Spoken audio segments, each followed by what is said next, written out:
देख रहे हैं भारत 360। आपके साथ मैं हूं जीनत सिद्दीकी। आज हम सबसे पहले बात करेंगे अंसारी परिवार की। अब्बास अंसारी का हम जिक्र करेंगे। आज पूर्वांचल की सियासत से जुड़ी सबसे बड़ी खबर सामने आई। मुख्तार अंसारी के बेटे अब्बास अंसारी को हेट स्पीच केस में इलाहाबाद हाईकोर्ट से बड़ी राहत मिली और इसका असर यह होगा कि अब्बास की विधायकी बहाल हो जाएगी। यानी कि जो सवाल गूंज रहा था कि मऊ किसका होगा, जवाब सीधा सीधा मऊ अंसारी परिवार का ही होगा। और उन सभी लोगों पर सवाल जिन्होंने ताबड़तोड़ तरीके से कार्रवाई की ताकि अब्बास की विधायकी चली जाए। बड़ा झटका है उन लोगों को। क्या बदल जाएगा? Special report.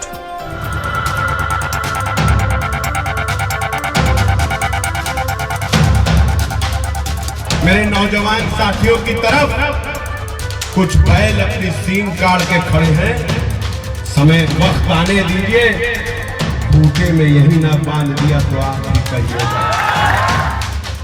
मुख्तार अंसारी के बेटे और पूर्व विधायक अब्बास अंसारी को इलाहाबाद हाई कोर्ट से बड़ी राहत मिली। हाई कोर्ट ने अब्बास अंसारी को मऊ की एमपीएमएलए स्पेशल कोर्ट से मिली 2 साल की सजा को रद्द कर दिया। ऐसे में अब अंसारी की विधायकी बहाल हो जाएगी। जस्टिस समीर जैन की सिंगल बेंच ने फैसला सुनाया। इस राहत का असर ये होगा कि मऊ की सियासत फिर से 360 डिग्री का चक्कर लेकर अंसारी परिवार के खेमे में आ जाएगी। याद रहे, हेट स्पीच केस में मऊ सेशन कोर्ट ने अब्बास अंसारी को 2 साल की सजा सुनाई थी। इसके बाद उनकी विधायकी चली गई थी। लोअर कोर्ट के फैसले के खिलाफ अब्बास अंसारी ने रिवीजन पिटीशन दाखिल की थी। देखिए, अब्बास अंसारी जी के खिलाफ एक सजा वहाँ मऊ की सीजेएम कोर्ट ने 2 साल की कर दी थी। ये कहते 2 सेक्शंस में, ये कहते हुए कि उन्होंने एक जो चुनाव के दौरान भाषण दिया था वो हेट स्पीच की कैटेगरी में आता है। उसके खिलाफ उन्होंने मऊ की सेशन कोर्ट में अपील फाइल की थी और कहा था कि साहब इस पर तत्काल रोक लगाई जाए, वरना इसकी वजह से हमारी सदस्यता जो है वो चली जाएगी। सेशन कोर्ट मऊ ने उसको रोक लगाने से मना कर दिया था, जिसके खिलाफ हम लोग माननीय उच्च न्यायालय आए थे एक रिवीजन पिटीशन लेकर के। उस रिवीजन पिटीशन पर 30 जुलाई 2025 को बहस हुई थी। स्टेट की तरफ से महाधिवक्ता स्वयं आए थे, हमारी तरफ से हमने बहस की थी और उस पर फैसला सुरक्षित हो गया था। आज जो फैसला आया वो रिवीजन अब्बास अंसारी जी की अलाउ हो गई और माननीय हाई कोर्ट ने उनकी दोषसिद्धि और सजा दोनों पर रोक लगा दी, जिसकी वजह से उनकी सदस्यता बहाल हो जाए। बात 3 मार्च 2022 की है। अब्बास ने मऊ के पहाड़पुर मैदान में चुनावी रैली की, जिसमें अब्बास ने कहा था, अगले मुख्यमंत्री होने वाले अखिलेश भैया से कहकर आया हूँ, सरकार बनने के बाद 6 महीने तक कोई तबादला और तैनाती नहीं होगी। जो है वो यही रहेगा। जिसके साथ जो किया है उसका हिसाब किताब यहाँ देना पड़ेगा। इसी बयान के बाद तो बवाल शुरू हो गया था। समाजवादी पार्टी के राष्ट्रीय अध्यक्ष आदरणीय अखिलेश यादव जी से कहकर आया हूँ कि 6 महीने तक किसी की ट्रांसफर पोस्टिंग नहीं होगी भैया। तो यहाँ है, वो यहाँ ही रहेगा। पहले हिसाब किताब होगा, उसके बाद उनके जाने के सर्टिफिकेट पर मुहर लगाया जाएगा। इस बयान के बाद चुनाव आयोग ने अब्बास अंसारी के खिलाफ कार्रवाई करते हुए 24 घंटे तक प्रचार पर रोक लगा दी थी।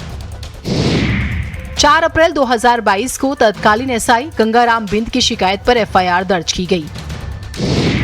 मामले में अब्बास, उमर, चुनाव एजेंट मंसूर के अलावा 150 अज्ञात आरोपी बनाए गए।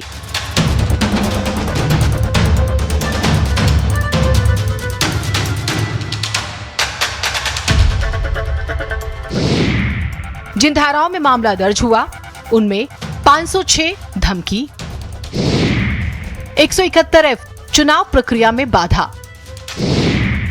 186 लोक सेवक को बाधित करना, 189 लोक सेवक को धमकाना, 153A सांप्रदायिक वैमनस्य, 120B षड्यंत्र जैसी गंभीर धाराएं लगाई गई थी।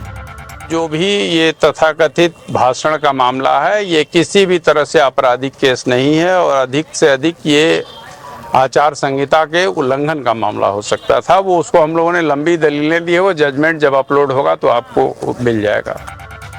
31 मई को मऊ में सेशन कोर्ट ने अब्बास अंसारी को हेट स्पीच मामले में 2 साल की सजा सुनाई। सजा के ऐलान के साथ ही विधानसभा प्रमुख सचिव प्रदीप दुबे ने अब्बास की सदस्यता खत्म कर सीट को खाली घोषित करने का आदेश जारी किया। मुख्य निर्वाचन अधिकारी को उपचुनाव कराने का प्रस्ताव भी भेज दिया गया। 1 जून को यूपी विधानसभा सचिवालय ने अब्बास अंसारी की विधायकी खत्म कर दी। उनकी मऊ विधानसभा सीट को खाली घोषित कर दिया था, लेकिन हाई कोर्ट ने अब्बास अंसारी की विधायकी को बहाल कर दिया है। ब्यूरो रिपोर्ट, भारत समाचार।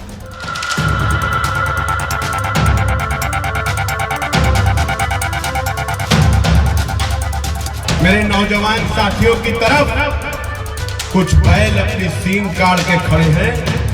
समय वक्त आने दीजिए, बूटे में यही ना बांध दिया तो आप भी कहिएगा। कुछ ऐसी ही चुनौतियों का